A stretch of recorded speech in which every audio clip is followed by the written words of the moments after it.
How do you go from humble beginnings to influencing hundreds of thousands of lives? How do you stay grounded while rising in impact, leadership, and even purpose? My guest today, Bishop Kevin Foreman, known as the People's Bishop, has done exactly that. His story is that one of faith, discipline, transformation, and impact that started long before the spotlight. From Memphis to ministry to fitness and even social transformation. Today, we are going into the lesson. We are going to dive deep into the lessons that helped him rise and how we can apply them in our own lives. Welcome to the SelfSeed Podcast. So, Bishop, you have often shared your story of growing up in Orange Mound, and I'm curious to know what lessons did the environment, because we all know that environment influences us or who we can become in one way or the other.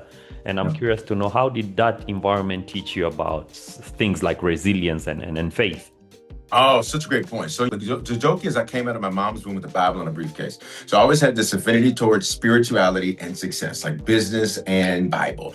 Those two things I always saw in tandem. And unfortunately, a lot of people see those things as separate. When I read the Bible, I don't see it that way. I see scriptures like Revelation 5:10 that says he makes us kings and priests, and one man, two different realms. So I always had this affinity towards those two things. And growing up, so I was born in Denver, but raised in the place in Memphis called Orange Mound. If anybody Googles it, they'll see there's some famous rap groups, 3-6 Mafia, MJG, 8 Ball. There's several rap groups that came out, several people that came out of the Memphis area. But it was an area that had a lot of negative things to see. And you make up a good point and bring up a good point. Whatever you behold, you become, unless you decide to break it. And so that's what I've had to do. Whatever you see, that's what you're going to often repeat unless you decide to do something different. So as a kid, I saw what happens to that area immediately post Reconstruction here in the States, post the times where there were enslaved individuals. Right. It was one of the bustling and very prosperous, what they call Black Wall Streets. There had tons of them around the United States. And so due to policy and a variety of other things, that area was marginalized. And so as a result, you saw violence, you saw drug abuse, you saw gangs, you saw all of those things that often accompany inner city, upbringing. And so I saw all of that. As a kid, I knew what it was to be in a drive-by and have to duck because, that's what's going on in the neighborhood. I know what it was to see things and be exposed to things early on that you didn't need to see. I have an amazing mother. My stepfather was an abuser. He was a womanizer. He was a lot of negative things. And so in seeing him, I had to make a choice. I behold this, but I don't want to become this. And so I saw a lot, but it gave me the ability to choose different. And so for me, my resilience wasn't just in going through those things. It was growing through those things to say that this is what I see, but this is not what I want to repeat. So let's choose something different. This is what I see, but I don't want to go down this lane. So it's like, that's the perfect lesson and the perfect choice that you got. Yeah. And many people, I assume, actually, I like the way that you said your dad the stepfather was an abuser, was all of this, and you had to learn. And this is the person that is supposed to be a leader in the family. And I'm curious to know that, I'm curious to say that many people assume that leadership is something you're born into, but your journey has then shown otherwise. And I'm eager to also know, how did you build this mindset from the ground up? Because I'm seeing that this person who was supposed to at least become an exemplary leader didn't uphold that. Right. No, great point. So my stepfather, here's what I say about anybody is you can learn something from everybody. Even the worst of us, you can learn something from everybody. In fact, my philosophy is you live life as a student. Right. When you live life that way, when you make a mistake or when you fail or when something doesn't go your way, you don't get devastated. I think we live in a culture where people get devastated. Oh, this didn't happen, because you thought you were the expert. You thought you knew everything. So experts will always get punched in the face when something doesn't go right.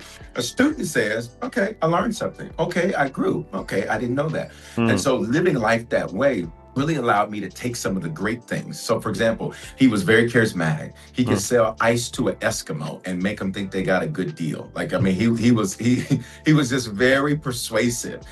He was a very efficacious, he was a very good communicator. But at the same time, I saw him abuse my mother. I saw him addicted to drugs. And I remember one time telling him years later, Mm. I said, "You are so smart, you're stupid."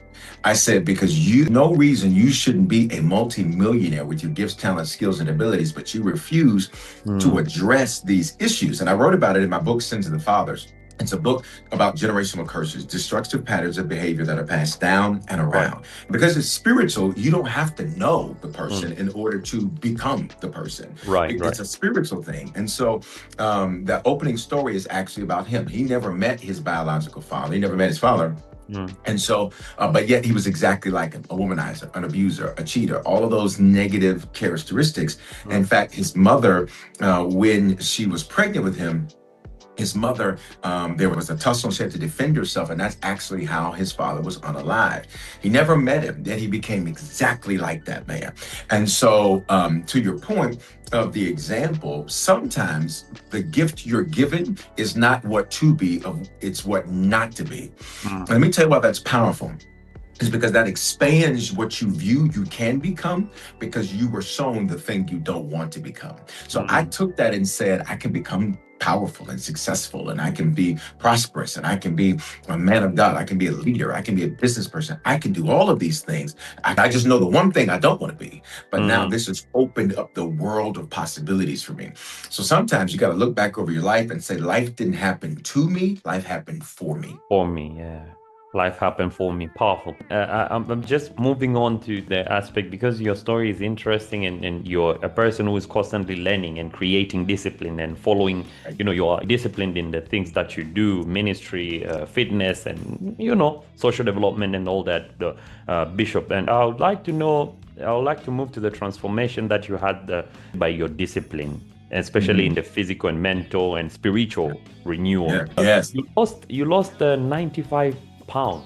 So I read. Yes. And you started the Fit Harvest, hashtag Fit Harvest movement. Right. What sparked that transformation, just to become a fit bishop? Yes, listen, and that's exactly it. Because you know what? So it was real practical. I had, been a leader and building businesses and in ministry since 12. Yeah. My whole life was been in the seat of a leadership seat virtually. And so more than half of it. And so I had to make a decision, like again, back to that same question, who do I want to be? Yeah. And so I would see preachers and business people, and I just met, they were out of weight, they were overweight, out of shape, unhealthy, always eating. That's all they did was eat and preach, eat and preach, eat and preach, eat and preach. And, I would do the 2 Sunday morning services, and I knew something was wrong when I would go home and just be, I'd napping, I'm, spending hours and then waking up at 9 o'clock, then eating, then going back to sleep. Or when I was traveling, my schedule's always been a lot of travel. So, you don't sometimes make the best choices in terms of what you're eating. So you're eating a lot of fast food. Right. All of that. I made a decision, like, again, that's not what I want to be. So I tried everything. Slim, slow, slim, fast, protein, power. Don't eat that. Don't eat this. Eat all the meat you want. Eat all the carbs. I tried everything. Nothing worked. I literally prayed one day at the end of a 21-day Daniel fast, which is basically fruits and vegetables. And I said, God, you got to give me a strategy. And that's exactly what he did. I did a whole masterclass about it. I lost the first 75 pounds in 3 months, just simply by changing my diet. No pills, no surgeries, none of that. Not knocking that. This is not what I did. I wanted something that was sustainable. I wanted my life to change. And it goes back to the substratum of a successful person. The mentality has to be, I am a student. I don't care if you got $1 billion in the bank or you have 5 cents in the bank. I am a student. And so that was my mentality. So I said, okay, I've tried everything, but the one thing I didn't do was ask God to help me. And that's crazy, right? Because sometimes you're doing all these other things and you're Googling and you're chat GPTing and you're grokking and you're doing whatever. And you never asked for the divine help that is right in front of you. So I did that. At the end of that 21-day fast, I got a strategy. I was watching a documentary on Netflix. It's not even there anymore, so I can't even tell you the name. I literally think it was on there for when I needed it, and then somehow it's just gone. It's been there for years. Yeah. And I gave me the tools I needed to make the change. Lost the first 75 pounds in 3 months, another 20 a few months after that. Now it's like over 120 something pounds. And what's so funny, yesterday I was having brunch after church with my mother and grandmother, and this happens to me everywhere. Either people know I'm Bishop Foreman, so they, hey Bishop, how you doing? You know, that type of thing. Or they will say something like, are you a coach? Are you a fitness trainer? I want you to train me. I want you to be my coach. So literally the gentleman, it was a Brazilian steakhouse. So the gentleman that was bringing the cuts of meat and all that, hello, sir. Hello, sir. He didn't speak a lot of English. But he said, I need you to train me. And so they got the whole team on there saying, oh, can you train us? Can you train us? But that was really important to me. I wanted to be healthy. I wanted to live a long, healthy, blessed life. And so to me, like, you can't talk about spiritual discipline or business discipline, but physically you're undisciplined. You're not disciplined. Yeah, powerful. I like that. I like the essence that you said. You saw that many of the people out there, I mean, the spiritual leaders have been reluctant, some sort, like they have seen that spiritual is important more than the physical. And this brings me to the thought of what parallels are there between that you have seen as between physical fitness and spiritual growth? Do they have a correlation at all? Oh my goodness, that's such an amazing question. Your statement with That's such an amazing question. And the answer to me is absolutely. When I started losing the fat, I discovered that I had been bitter. And I didn't see it. Bitterness is just the residue of painful experiences. Yeah. So when you've been a leader since 12, you've seen it a lot. You've had people come, you've had people go, you've had people try to use you, abuse you, lie on you, all those things. And let me just say this to every person who sits in any seat of authority, power, influence. If you're going to call the shots, you have to take the shots. It goes with your seat. Yeah. Nothing is wrong. So sometimes, these people are talking negative about me. It goes with the seat. Welcome to success. Welcome to influence. Welcome to doing well. Yeah. All these people are lying on me and I didn't do anything to them. I only helped them. Welcome to success. Well, if you're going to call shots, you have to take shots. So That's just the way that it is. If you're going to be the shot caller, then you have to also be the one that has shots, fired against them. Right. And so as a result of that, I had a lot of that was built in. Because again, my nature is I'm a go. Like I have one setting on. There's no off button. I'm just on, right? So people meet me and they say, is your energy always like this? Are you always this? Yes, like this is me, all day. Like this is me. And in that, I discovered when I began to lose the weight that there was some baggage that I carried in the weight. And so everybody may carry it differently. Maybe you don't carry it in your body in terms of fat. Maybe you carry it in a lack of energy. You're like, why am I so tired? You're carrying baggage. Yeah. Maybe it's a lack of focus. You're carrying baggage. Maybe it's a lack of passion. You're carrying baggage. And a lot of the times, those two things go hand in hand. When you feel your best, you do your best. When you don't. So to me, it was instantaneous, the ability to see. And as I began to drop the fat, I literally went on a whole tour that summer called the Leave Nothing Unsaid Tour. And what this was anyone who had been in my life in a close way, where maybe there was disconnection or whatever, or maybe they're still connected. It didn't matter. I left nothing unsaid. So I went back and I would have conversations. I say to somebody, I just want you to know how to forgive you. And to see people begin to cry, or, I just say, I just want you to know XYZ. It was an amazing time. And I noticed that physical fitness is therapeutic for me. And so for a lot of people, it's not just about calories and reps and going to the gym and sweating and having workout gear on and all of that. It's therapeutic because as you're making your body better, you are making you better. It's therapy for me. Powerful. I like the essence that Bishop, you understood that physical fitness had a certain, could release a certain thing that was, embodying the physical essence. Your spirit became, alive, lighter. Yes. So beyond personal growth as well, your story is about giving, about service, about service, especially as a leader, service as leadership. You have led efforts distributing hundreds of thousands of meals, toys, and clothing items. And when I read this, I think this is what intrigued me as to, let me hear Bishop. Let me hear the people's Bishop. And how do you define true leadership in this essence, especially in a world where our world today glorifies titles of impact? Yes. Oh, my God. Our world glorifies titles. our world glorifies so many things, and especially today, Yeah. to where we like the sizzle, but not necessarily the substance. I mean, think about it. That's the whole world of social media is likes and clicks, and we got to pose to posts. And just because Mm, you pose mm, based on, just look at the word pose, not even just from a noun, but mm, look at it from a verb aspect, like you're pretending. mm. And so many people are comparing their practice footage to other people's highlight reels. Yeah.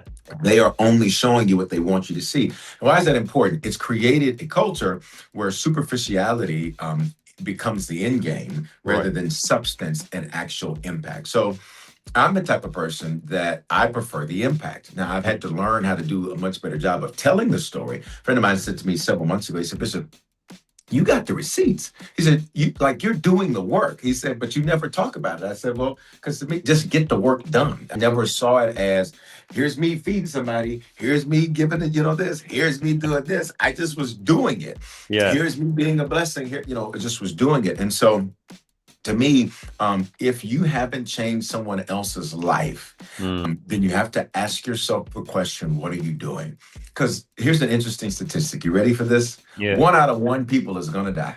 Everybody's going to die. 1 out of 1. 1 out of 1. Right. But sometimes we don't think about it like that, in the Mm, sense that one day you are not going to be on this planet. One day right. I am not going to be on this planet. The Right. only thing that is going to continue to speak for us is the impact that we made, Impact that we made. Yeah. the lives that we changed. There's that old that story that says on every headstone, there's the day you're born, or the year you're born, Mm, and the year you exited, or the day you exited. right. Smallest part is the dash, but the dash is the most important part. The most important I part. want my dash to last.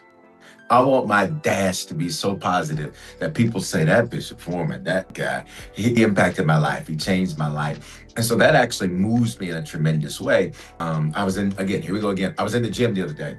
Right. I was walking in, and I was getting ready to go do my cardio first. I like to do outside. So I'll stop by the gym and kind of get prepped to go do that. And a gentleman stops me, Bishop Foreman. I said, yes. And I didn't recognize him. He said, I just want to thank you. He said, I have been following you.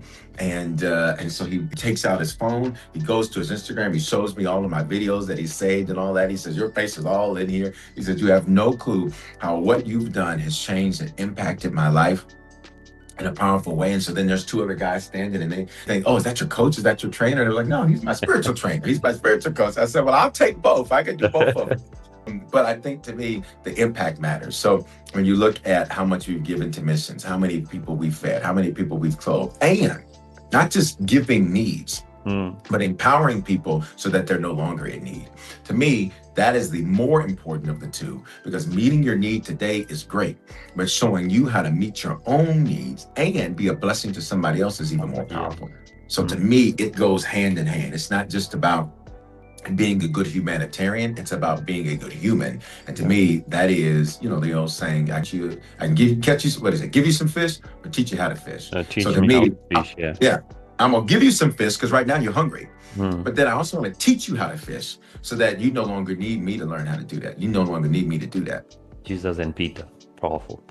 There you go. There you go. So I'm also moving on, and I want to now check on your faith mindset, maybe, and how you are staying grounded over all this, because Yes. today we are doing this hot podcast, and I like it. I like it the way we are hitting to the points.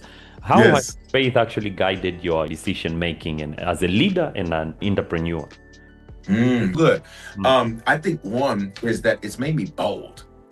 Everything that I've done has been, as you heard me mention, I started my first business when I was 12, got a ministry when I was 12 too. By the time I was 21, I built Denver, Colorado's largest Black African-American owned real estate finance brokerage, mortgage company, and particularly a brokerage, and watched that industry collapse, and then, watched the Phoenix moment, having to reinvent myself after that, and then planning a church from scratch with nothing, and then watching now almost 13,000 people have given their lives to the Lord, and this year alone, almost over 1,600, actually 1,599. We are one away as of the time you and I are talking now, so we'll get that today in about 20 minutes. Nonetheless, now so many more people need to be reached, but my point is, that number one, in terms of the entrepreneurial side and the ministry side, faith is everything. It is the way we do what we do. I mean, the Bible says, now faith is the substance of things hoped for. If I'm hoping for it, I don't have it. The substance of things not seen. If I can't see it, that means I don't have it either, which means I literally have to create a world by faith that doesn't exist now. And then my faith, it's not the end game. It gives me the steps to take. So what I pray for is the end. But then now my faith in prayer and all of that, it gives me the steps to take to get to that end. It's impacted everything. It's impacted, my first book was called Making Money Moves, Already Getting Your Finances in Order. And I told the story about how after building that successful business, the entire industry, not just my business, the entire industry collapsed over really, quite frankly, a few weekends. It was really crazy to see how fast the whole industry just collapsed. And so I remember praying, and here you go again. I said, God, if you get me out of this, and I know you will, if you get me out of this, I will teach everybody else how to do it. And so you want to know the solution? I learned lots of lessons, but the solution was you're going to give your way out. And I thought, give my way out? Okay, I mean, I believe in giving. But that's not the issue. I need money coming in right now. Why would I keep sending it? Why would I send it out? I need it. And it was a change of mentality, right? Luke 6:38, give and it shall be given back to you. Exactly. So in other words, here's the principle. I will never see increase where I first don't release. And it's bigger than money. But in that time, my focus was money.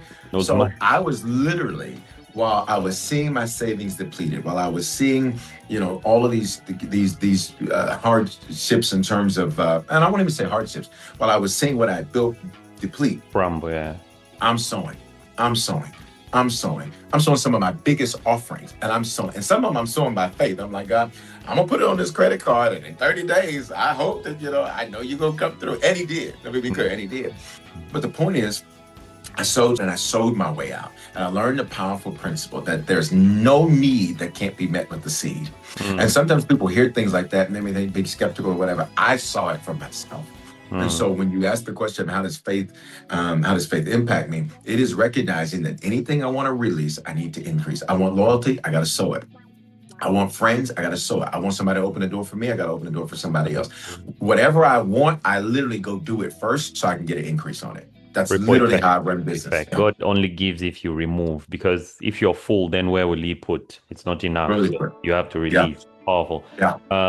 I'm learning that, Bishop, you've maintained humility and authenticity throughout the journey, and now you're impacting almost 500,000 people online, and your church is expanding, and your business as well. So how do you maintain this humility and authenticity when you're leading such a large audience? That is so good. You want to know how? I did not read my own press. I am not impressed. And I don't. You're not impressed by the press.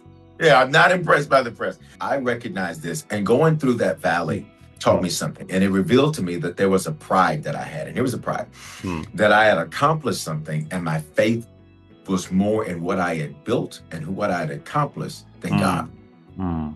I remember one day while going through that valley that I mentioned, watching the industry collapse, I was like, well, this is literally what I said to myself. Well, at least I still got my good credit. And then within a couple of weeks, I was like, well, there goes that. And so what happened? I had to go through to get to this place to where I realized these things don't make me. The accomplishments don't make me. None of those things make me. I am. When Moses said, what is your name? He said, I am. And so in recognizing that, I had to realize that I am. I'm enough, I'm strong, I'm powerful, I'm wise, I'm all these things. And in that, you can drop me in anything and I will turn it into something. And so all of those things didn't matter. So to me, the humility became easy when I recognized that at the end of the day, things can change just like that.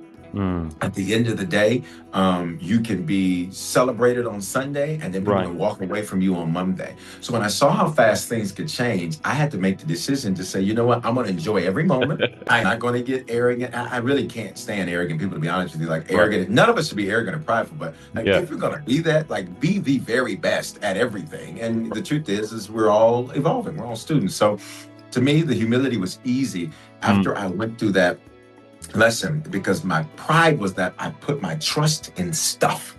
Right. And I was like, this has got me, instead of saying God's got me. So literally every day I make a clear recognition that God, all of this, you did this. All of this, thank you. All of this, I'm grateful for, but I am not high off my own supply. You're changing my mindset. Never to look at the stars. Look at God. Still focus on Yeah. God. Even when people give you accolades, even whatever happens, Yeah. just focus on who Gave told it to you, you. who told you. Yeah, Yeah. I like that. I am. Yeah, can I throw this in there too? It's Sure, like, sure. the word God means source. God is in his name. God, it's a 6th century Germanic term, Gudon, which means source. And it means source. Everything else is a resource. He is the source, Yes. right? So at the end of the day, oh, you did this. Great. I mean, sometimes people have to remind me when I do all these podcasts and things, which I love to do, and I'm listening to them tell me my story. I'm like, wow, I forgot about that. I'm looking over here. There's a Gospel Music Hall of Fame award. I'm looking over here. I have my own day in the city of Denver, Colorado, the capital city of Aurora, Colorado. I'm looking over there. There's an award for the most influential African-American in Colorado. There's pastor of all these different things. And honestly, I'm like, this is great. But I'm just keeping it moving forward to the next thing. He is the source. Money, powerful, influence, all of those are resources. But he is the source. He's my source. And so for me, it's real simple not to get caught up in it, because you recognize just how quickly things can change. One of the things I love about your story, Bishop, is that it's not about perfection. It's about just continuous, the consistency, persistence. And you have shown that you rise, you can fall, you can rise again, and still, give back even more. And I think I like that very much. So if you could leave our listeners with one challenge, especially for this week, something just to help them rise above whatever that's holding them back, what would it be? Oh, that's so good. I would say this. Number one is this. If you still have a pulse, he still has a plan. And so sometimes when we're in a challenge, it feels like this is it. It's over. Yeah. There's no way. This is it. I'm finished. I'm done. There's no way this. I still have a pulse. There's still a plan. And when you have that approach, there's nothing you face that you can't go over, go around, go under, or go through. But at the end of the day, staying stagnant, that's not an option. And that's literally, you mentioned it, that's literally my mentality. I may have a human moment. I like to be transparent about that, because sometimes people think you're weak because you had a moment. No, have a moment. Just don't make it a monument. It's okay to have you a little breakdown moment, but don't stay there. It's okay to have you a frustrating moment, but don't stay there. Yeah. I have a pulse. There's still a plan. I can go over this. I can go under this. I can go around this. I can go through this. But what I'm not going to do is stay stuck in this. And so that's what I would say to everybody. Shift that mindset. When you shift that mindset, it's not just resilience, but you realize there's nothing that I cannot do. Like we sometimes live these lives of I can do this or that. And that's not, I don't find that to be the life that I read about that Jesus said he died for. Here's what I find. I come that you might have life and life more abundantly. That means I can do that and that. Life is both and, not either or. And when you shift that mentality, it changes everything. Because we live in a culture that says, just do this one thing and just focus on this. Well, maybe that's what you have to do, but you don't get to put your box on me. Powerful, Bishop. Thank you very much, Bishop. Thank you for coming to the podcast. Thank you for sharing all these awesome insights. And I was just noting down the phrase and quoting that is from Dr. Bishop Foreman. Yes, sir. If you still have a pulse, he still has a plan. That's powerful. To the listener, if you enjoyed this podcast, I just want you to follow Dr. and Bishop Foreman. And Bishop, is there a way that you can share your information so that people Absolutely. Yeah? Absolutely. Yeah, well, thank you again for having me. And big salute to you for what you do to inspire, to encourage, to build people. Listen, it's not easy doing it. And I just salute you for what you're doing, because even your questions just reveal that your desire to really help people and to grow and to develop. And so I salute that. Game is game. And I recognize a winner when I see one. So I just want to say that to you. That being said, you people connect on social media at Bishop Foreman, Bishop Foreman. Make sure you look for the blue check. All that stuff's verified. I say that because if you go to TikTok, there's literally over 100 fake accounts of me on TikTok, and so just so you know, you're dealing with me, you're dealing with the blue check ones, and or just go to my website, bishopforeman.com. My books are there, music, messages, so much more. My lives, when I go live, I do daily lives, Sunday church, Wednesday church, all of that, entrepreneur resources, how to start a business, all of that stuff. Right. bishopforeman.com. Thank you very much, Doctor. Thank you very My much. pleasure. And Thank to you. the audience, if there's anything that stood out for you in this story, especially Bishop's story, just let me know, and you can always tag us at SelfSeed Podcast with your takeaway. Until next Tuesday, keep growing, keep serving, and keep planting the seeds of the future. Thank you very much, Dr. Bishop Foreman. Thank you for this session.